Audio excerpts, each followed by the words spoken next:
Hello friends, happy Monday. I was telling you in our other video that I have a story for you this week called A House for a Hermit Crab.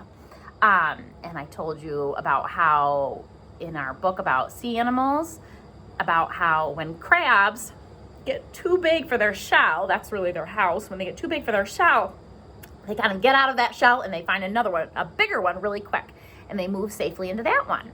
So it's kind of funny because it's really what crabs do. They find bigger houses or bigger shells to move into. But the crab in this story talks. Okay, so it's a little bit fiction. All right?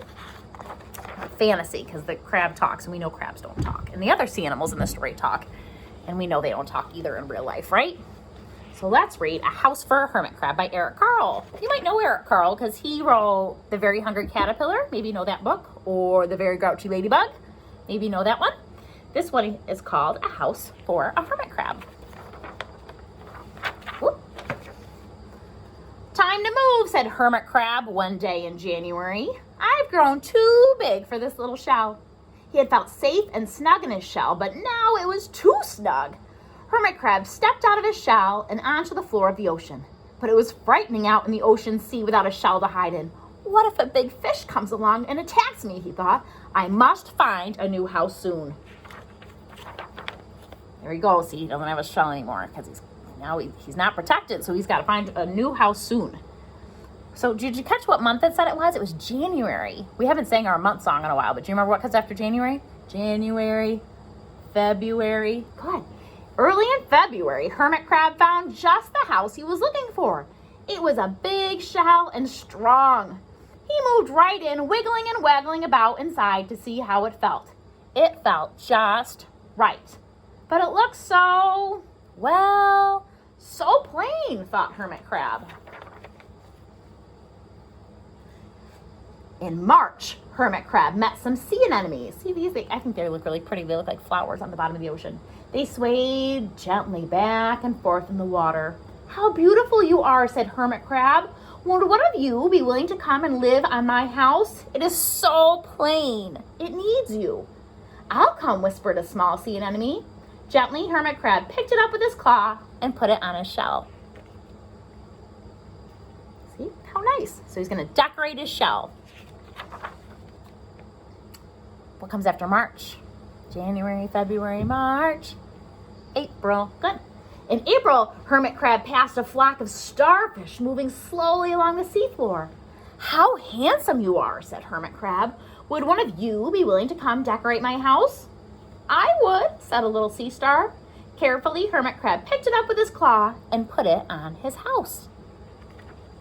Kind of reminds me of like the Christmas tree. When I first brought my Christmas tree home, it was very plain. And now I've decorated. I've put lights on it and ornaments. You've probably done the same thing, right? It's plain at first, and then you decorate it and make it look better. In May, Hermit Crab discovered some coral. They were hard and didn't move. How pretty you are, said Hermit Crab. Would one of you be willing to help make my house more beautiful? I would, creaked a crusty coral. Gingerly, Hermit Crab picked it up with his claw and placed it on his shell. See the coral? They're kind of like rocks that grow on the bottom. There he is, the coral and the sea anemone and the starfish. In June, Hermit Crab came across a group of snails crawling over a rock on the ocean floor. They grazed as they went, picking up algae and bits of debris and leaving a neat path behind them. How tidy and hard-working you are, said Hermit Crab. Would one of you be willing to come and help clean my house? I would, offered one of the snails. Happily, Hermit Crab picked it up with his claw and placed it on his shell. They're like little vacuum cleaners. They like suck up all the stuff on the bottom of the ocean. He wanted one of those for his house to clean.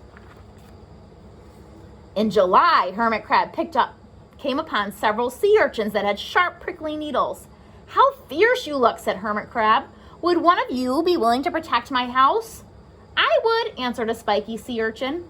Gratefully, Hermit Crab picked it up with his claw and placed it near his shell. So the sea urchin's going to protect his house. In August, Hermit Crab and his friends wandered into a forest of seaweed. It's so dark in here, thought Hermit Crab. How dim it is, murmured the sea anemone.